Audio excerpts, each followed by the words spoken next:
देखो, इसके बाद हमारा नेक्स्ट टॉपिक है। आज हम पढ़ रहे हैं equilibrium constant from Nernst equation.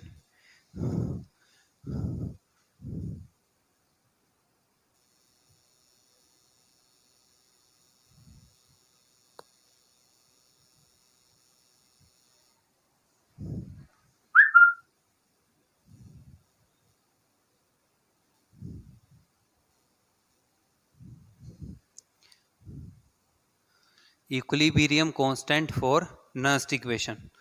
अब देखो, इक्विलिब्रियम कांस्टेंट रिएक्शन जो है या सेल जो है वो कैसे इक्विलिब्रियम अटेन करेगा। मान लेते हैं वापिस से हम वही डैनियल सेल, यहाँ पे मैंने जिंक सल्फेट का सॉल्यूशन लिया हुआ है, यहाँ पे मैंने जिंक की इलेक्ट्रोड लगाई हुई है,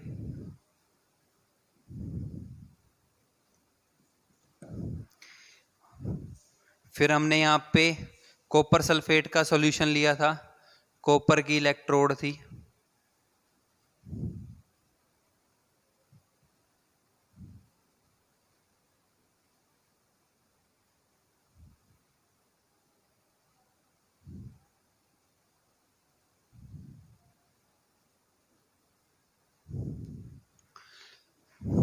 फिर हमने यहाँ पे एक वोल्ट मीटर लगाया था पोटेंशियल को मेजर करने के लिए, यहाँ पे सोल्ट ब्रिज लगाया था ऐसे,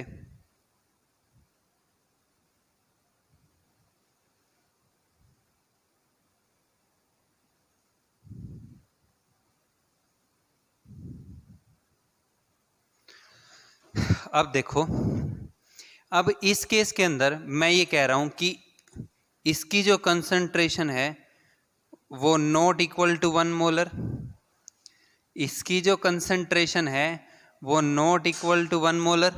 हम concentration not equal to 1 molar का केस ले रहे हैं।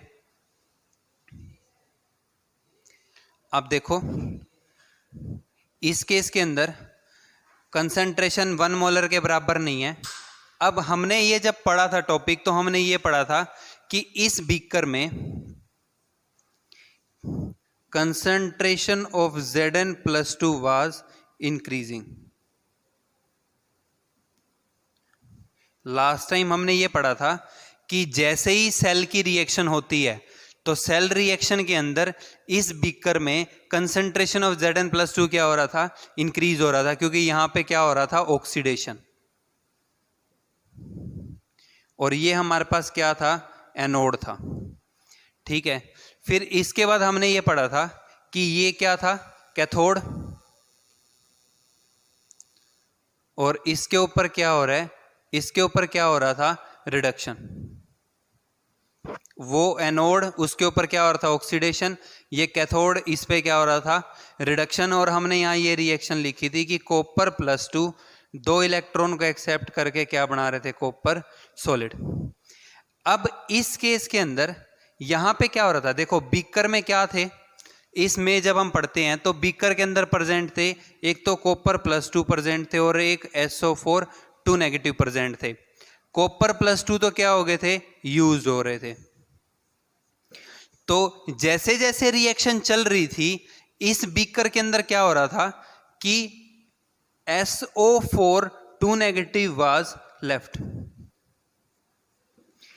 देखो कॉपर +2 तो क्या हो रहे हैं, यूज हो रहे हैं, बच क्या रहे हैं, SO4 2 नेगेटिव। तो इसका मतलब क्या है कि इस बीकर में क्या जनरेट हो रहा था, excess negative charge was generated in this beaker.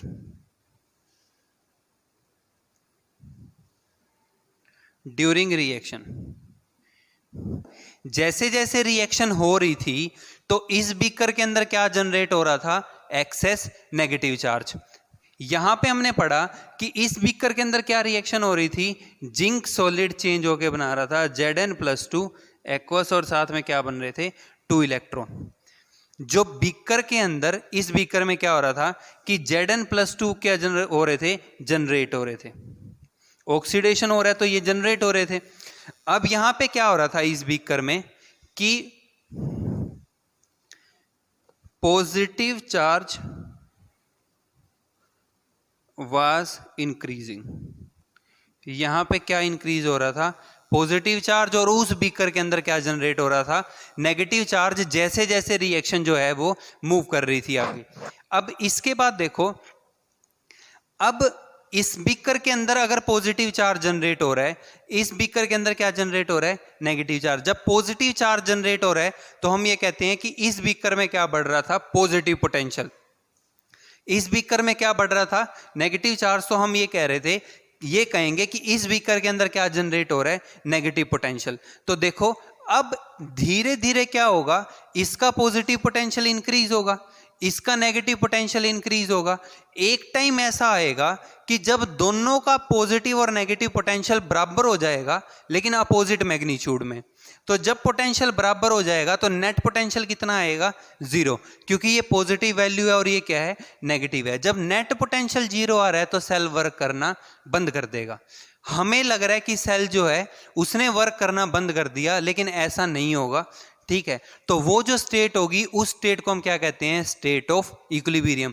क्योंकि इक्विलिब्रियम पे हमने पढ़ा था भाई कि कभी भी रिएक्शन नहीं रुकती, ठीक है, कभी भी रिएक्शन नहीं रुकेगी। जितनी फॉरवर्ड रिएक्शन होगी उतनी ही क्या हो रही होगी वहां पे, बैकवर्ड रिएक्शन। तो देखो अब जो हम पढ़ रहे हैं इसको नोट डाउन करते हैं एक बार।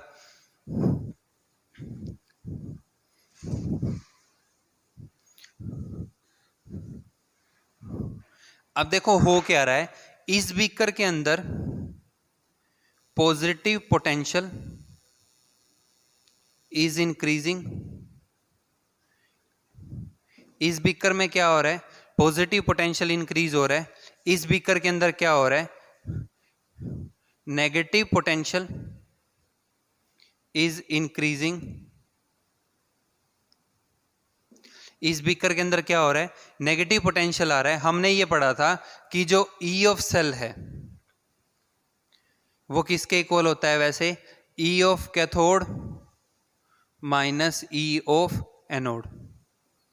ऐसे ही लिखते हैं कि जो सेल का पोटेंशियल है वो किसके बराबर होता है, ई of cathode minus E of anode. Potential of cathode कौन सा, रिडक्शन पोटेंशियल, और ये भी कौन सा होगा, रिडक्शन पोटेंशियल, ठीक है।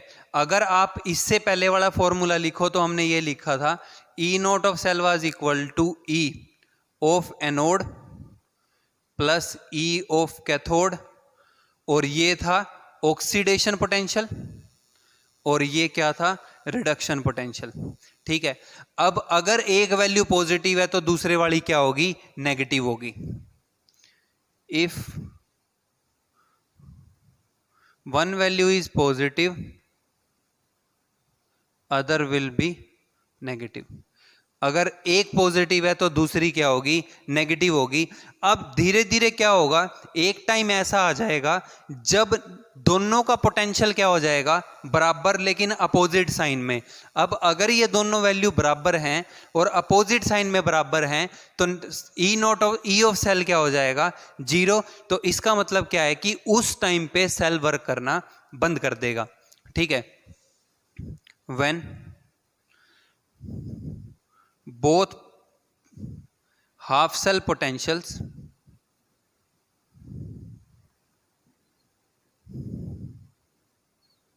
becomes equal but in opposite sign,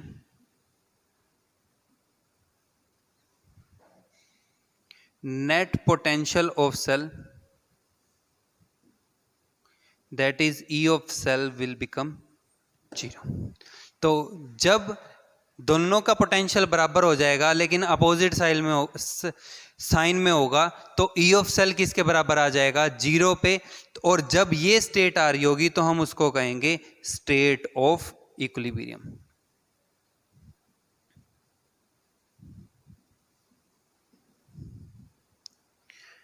ये जो स्टेट है, इस स्टेट को हम क्या कहेंगे, स्टेट ऑफ इक्विलिब्रियम।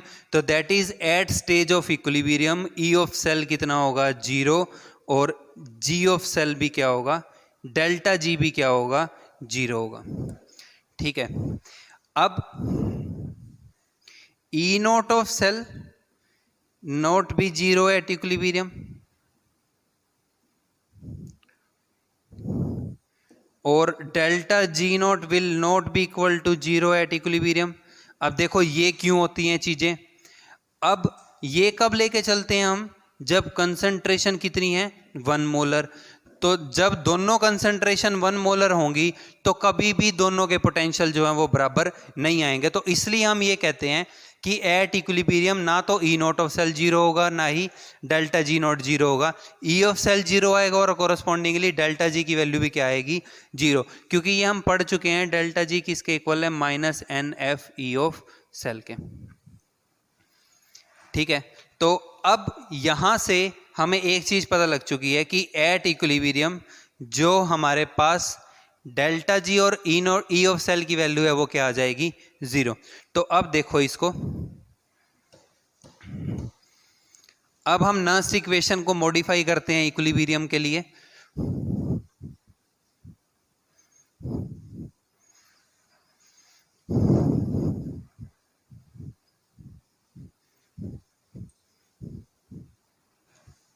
देखो जो हमने अभी डैनियल सेल बनाई थी, इसमें हम ये पढ़ रहे थे कि जिंक सॉलिड किस में चेंज हो रहा था, जिंक +2 एक्वस में, कॉपर +2 एक्वस किस में चेंज हो रहा था, कॉपर सॉलिड में। तो एट इक्विलिब्रियम क्या होगा, दोनों रिएक्शन इक्विलिब्रियम में चल रही होंगी, जितना जिंक और कॉपर +2 इसमें कन्वर्ट हो रहा होगा उतना ही ये किस में कन्वर्ट हो रहा होगा, जिंक में और कॉपर +2 में। तो वहां पे क्या होता है कि रिएक्शन स्टॉप नहीं करती, दोनों रिएक्शन जो हैं वो मूव करती रहती हैं। ठीक है, तो अब देखो नेक्स्ट पॉइंट ये है, एट इक्विलिब्रियम हमने ये पढ़ा था कि क्यू जो है वो किसके इक्वल पर होता है, के इक्विलिब्रियम के।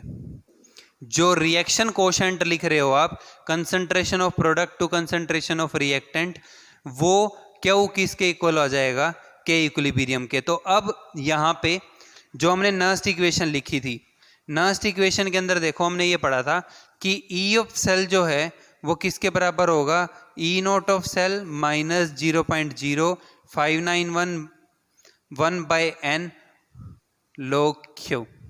ये हम लिख रहे हैं नर्स्ट इक्वेशन। अब देखो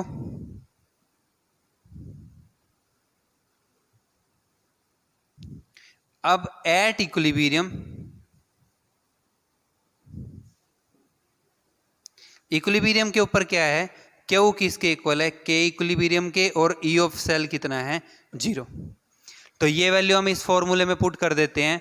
तो जब ये जीरो हो गया तो E naught of cell zero is equal to E naught of cell minus 0.0591 by N log K equilibrium. ठीक है, अब हम क्या करते हैं, इस टर्म को एक साइड ले आते हैं, तो E naught of cell is equal to 0.0591 by N log K equilibrium. तो इक्विलिब्रियम कांस्टेंट को हम फाइंड कर सकते हैं यूजिंग दैट कंसेप्ट। आप ई नॉट ऑफ सेल फाइंड करो, एन आपको पता होगा, ये वैल्यूज आपको पता है, और आप इसको यूज करके क्या फाइंड कर सकते हो, इक्विलिब्रियम कांस्टेंट की वैल्यू। अब देखो इससे रिलेटिवली जो न्यूमेरिकल आ सकते हैं, ये इंपॉर्टेंट टॉपिक है भाई, ये ध्यान रखना आपके, इसके न्यूमेरिकल आते हैं पेपर में बार बार। अब इस केस के अंदर लेट हम मान लेते हैं कि वो हमारे को ये कह रहा है क्वेश्चन,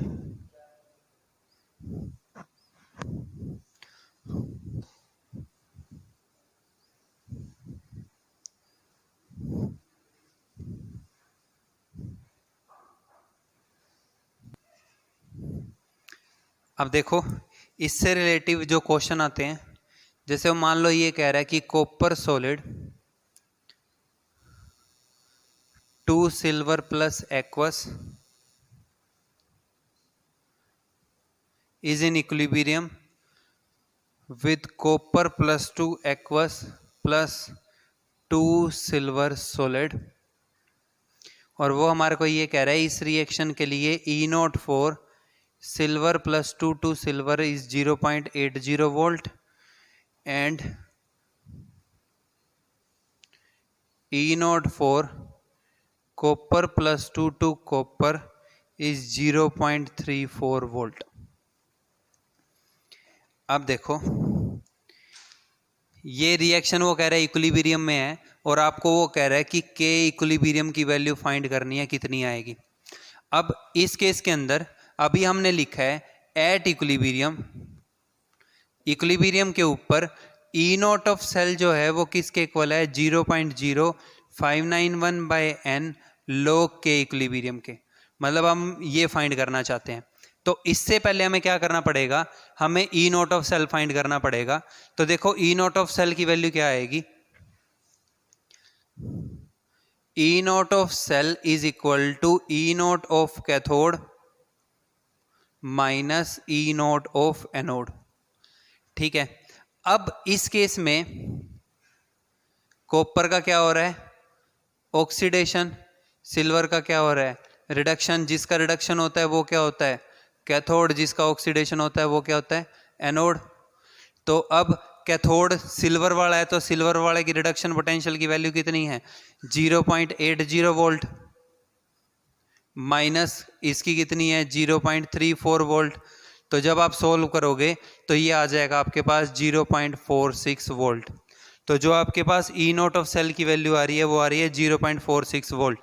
अब इसके बाद एन की वैल्यू देखो, कॉपर 0 से चेंज हो रहा है किसमें, कॉपर +2 में, तो एन की वैल्यू कितनी होगी, 2 होगी यहाँ पे। ठीक है, अब E naught of cell 0.46 is equal to 0.0591 by 2 K equilibrium, तो 0.46 into 2 divided by 0.0591 is equal to log K equilibrium. अब आपने इसको सोल्व करना है, तो जब आप इसको सोल्व करोगे टर्म को, तो ये आपके पास ये टर्म सोल्व होके 15.66 आ रही होगी। ठीक है, तो अब log K equilibrium is equal to 15.66, हमारे पास वैल्यू ये आ रही है 15.56 ये वैल्यू आ रही है। अब के इक्विलिब्रियम जो है वो कितना आ रहा होगा, 10 की पावर 15.56। तो हमारे पास जो वैल्यू आ रही होगी वो ये होगी। अब मैंने लास्ट टाइम आपको बताया भी था, भाई आप बोर्ड में हो, बोर्ड का पेपर दे रहे हो, आप क्वेश्चन को यहीं तक छोड़ दोगे, कोई दिक्कत नहीं है। आप कम्पिटेटिव पेपर सोल्व कर रहे हो, आपको अगर मान लो ऑप्शन मैच करना है या इंटीजर वाला क्वेश्चन आ जाता है, आंसर निकाल के बताना है, या हो सकता है कि बोर्ड वाला ही हो कोई जो एग्जैक्टली आंसर निकालना चाहता हो, तो आप इसको आगे फैक्टराइज कर सकते हो। जो के इक्विलिब्रियम है वो 10 की पावर 15 इंटू 10 की पावर 0.56 ये आएगा, पावर मल्टीप्लाई करते हुए ऐड होती हैं। तो अब इसके बाद फिर हमने ये लिखा था कि जो log 3 की वैल्यू है वो 0.477 है और log 4 की वैल्यू 0.6 है। ठीक है, अब अगर आप यहाँ पे एंटी लॉग लेते हो, अगर मैं इसका एंटी लॉग लूँ तो 3 किसके इक्वल आ जाएगा, 3 इज इक्वल टू 10 की पावर 0.477। इसको सोल्व करें तो 4 इज इक्वल टू 10 की पावर 0.6। अब अपनी जो वैल्यू है देखो वो 0.56 है, तो अगर आप फैक्टर लिखते हो 0.47, 0.48, 0.49, 0.50, 0.51 एंड सो ऑन 0.60। अब आप देख लो कि ये कितने फैक्टर बन रहे हैं, कितनी टर्म्स हैं बीच में, उसको डिवाइड कर लो। तो देखो आंसर जो है वो ये बात तो समझ में आ गई कि भाई 3.5 से ज़्यादा आएगा, क्योंकि 3.5 हाफ वैल्यू तो कुछ 0.54 तक आ जाएगी। अगर लोग 3.5 करें तो वो कुछ 0.54 तक आ रहा होगा। तो इसका मतलब है कि ये जो वैल्यू है इसका अप्रोक्स आंसर कितना आ रहा होगा, 3.6। तो 3.6 इंटू 10 की पावर 15, अप्रोक्सीमेट आंसर जो है वो approximate about to correct answer जो है वो ऑलमोस्ट इतना ही आ रहा होगा। तो जो ये हमारा इक्विलिब्रियम का क्वेश्चन था इसका आंसर हमारे पास ये आएगा। ठीक है, अब देखो इसके बाद इसमें नेक्स्ट हम पॉइंट कर रहे हैं, अगर मान लो कि डेल्टा जी के कोरस्पॉन्डिंगली आ जाए इक्विलिब्रियम का कोई क्वेश्चन,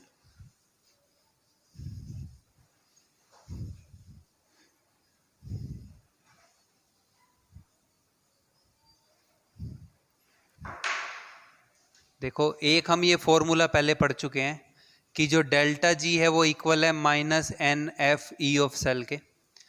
अगर डेल्टा जी नॉट लिख रहे हैं तो ये इक्वल होगा minus N F E naught of cell के।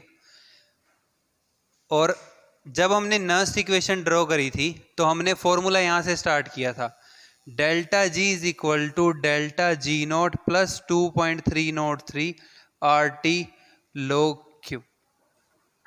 नर्स्ट इक्वेशन का डेरिवेशन हमने यहीं से ही किया था। अब देखो एट इक्विलिब्रियम, इक्विलिब्रियम के ऊपर डेल्टा जी की वैल्यू कितनी होती है? 0, ये हम पहले ही पढ़ चुके हैं। दूसरा क्यू किसके इक्वल हो जाता है? के के, इक्विलिब्रियम कांस्टेंट के। तो अब आप ये दोनों चेंज करके यहां पे फॉर्मूले में वैल्यू रख सकते हो। तो 0 is equal to delta G naught plus 2.303 R T log K equilibrium. तो डेल्टा जी नॉट जो है वो इक्वल आ रहा होगा minus 2.303 R T log K equilibrium. तो एक फॉर्मूला जो है वो इक्विलिब्रियम के रिलेटेड हमारे पास ये बन सकता है, ठीक है। यहां से आप अगर मान लो कि डेल्टा जी नॉट पूछ रहा है, कई बार क्या करता है इक्विलिब्रियम कांस्टेंट की वैल्यू बता देता है, उसके कोरस्पॉन्डिंगली कहता है कि गिब्स फ्री एनर्जी चेंज कितना होगा, तो हम वो फाइंड कर सकते हैं यूजिंग दीज फॉर्मूलाज। आपको ये फॉर्मूले ध्यान रखने हैं। अब देखो इसमें जो क्वेश्चन बन सकता है इस पे, अब बात ये आती है कई बार कि भाई डेल्टा जी का मतलब क्या होता है, ठीक है। देखो ये थर्मोडायनेमिक्स में हम पढ़ते हैं कि डेल्टा जी हमारे को क्या बताता है? डेल्टा जी हमारे को बताता है maximum work that can be obtained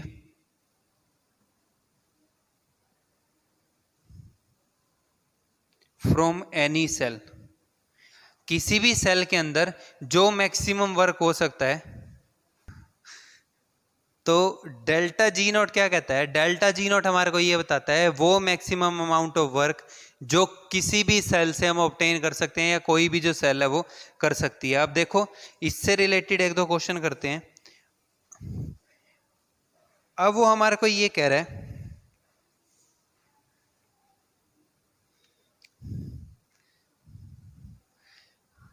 question given है कि zinc solid copper plus 2 aqueous is in equilibrium with copper solid and Zn plus 2 aqueous। ये रिएक्शन उसने कह रखा है हमारे को इक्विलिब्रियम में है, और वो कह रहा है इसके लिए कैलकुलेट, आपको कैलकुलेट करना है पहले standard free energy change that is delta G not.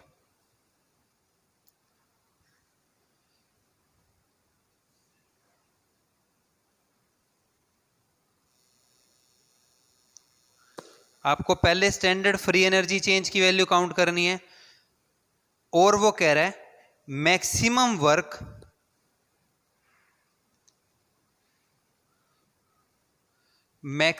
Work from this cell, और ये सेल जो मैक्सिमम वर्क कर सकती है वो फाइंड करना है, ठीक है। और तीसरा वो हमारे को कह रहा है जो आपने फाइंड करना है, आपको के इक्विलिब्रियम की वैल्यू को फाइंड करना है यहां से, ठीक है। अब देखो इस क्वेश्चन के अंदर सबसे पहले उसने हमारे को एक चीज और बता रखी है कि जिंक प्लस 2 से जिंक का जो रिडक्शन पोटेंशियल है स्टैंडर्ड वो -0.76 वोल्ट है। E naught for copper plus 2 to copper is 0.34 volt, it is given. अब वो हमारे को ये कह रहा है कि आपको क्या करना है कि standard free energy change count करना है। तो डेल्टा जी नोट जो है वो किसके इक्वल है, minus N F E naught of cell. N तो देखो इस रिएक्शन के लिए कितना होगा, 2, क्योंकि बैलेंस रिएक्शन जब बनाओगे तो एन की वैल्यू 2 आएगी। अब हमें क्या करना है, हमें सबसे पहले इसकी ई नोट ऑफ सेल निकालना है। तो E naught of cell is equal to E naught of cathode minus E naught of anode. अब ये तो हो गया ऑक्सीडेशन, ये हो गया रिडक्शन, तो ये हो गया कैथोड, ये क्या हो जाएगा, एनोड। तो कॉपर कैथोड होगा और जिंक एनोड होगा। तो कॉपर कैथोड है तो 0.34 माइनस 0.76, दैट इज 1.10 वोल्ट। तो -2 इंटू एफ की वैल्यू 96,500 कुलाम इंटू में 1.10 वोल्ट। कुलाम इंटू वोल्ट ये किसके इक्वल होता है, जूल के। यह आपने फिजिक्स में पढ़ा भी होगा कि कुलाम इंटू वोल्ट किसके इक्वल होता है, जूल के। तो आप इसको सोल्व कर लोगे, आप ये मल्टीप्लिकेशन जब करोगे तो मल्टीप्लिकेशन करने के बाद जो हमारे पास वैल्यू आ रही है वो आएगी -212,300 joule mole inverse. Kilo joule में लिखना चाहो तो बाय 1000 कर दो, तो फिर -212.3 किलो जूल मोल इनवर्स, ये आंसर आएगा आपके पास। अब मैक्सिमम वर्क किसके इक्वल होता है, डेल्टा जी के। तो मैक्सिमम वर्क क्या आएगा, यही आएगा जो इस क्वेश्चन के अंदर मैक्सिमम वर्क क्या वैल्यू आ रही होगी वो यही होगी। अब इसके बाद वो आपको क्या कह रहा है कि आपको इसका के इक्विलिब्रियम फाइंड करना है। तो भाई के इक्विलिब्रियम या तो ये फॉर्मूला यूज कर लो क्योंकि आप डेल्टा जी नोट निकाल चुके हो। कैलकुलेशन इतनी लंबी करने की जरूरत नहीं है। एक हमने फॉर्मूला पढ़ा था कि E naught of cell is equal to 0.0591 by N log K equilibrium. E naught of cell निकाल चुके हो 1.1 वोल्ट, एन की वैल्यू भी निकाल चुके हो 2 होती है, divided by 0.0591 is equal to log K equilibrium. अब ये कैलकुलेशन जो है वो बिल्कुल सेम है जो हमने पहले करी थी। आप कैलकुलेशंस करके देख लेना, वैसे ही करोगे। ये मान लो x आ रहा होगा, कुछ सोल्व करके देख लेना। तो के इक्विलिब्रियम किसके इक्वल आएगा, 10 की पावर x के। तो यहाँ से आपके पास जो क्वेश्चन है उसका कोरस्पॉन्डिंगली आंसर आ जाएगा। अब इसके बाद इसके जो क्वेश्चन है और जो इससे रिलेटेड टॉपिक है वो हम नेक्स्ट वीडियो के अंदर कवर करेंगे। तब तक पढ़ते रहो, रिवाइज करते रहो। Thank you.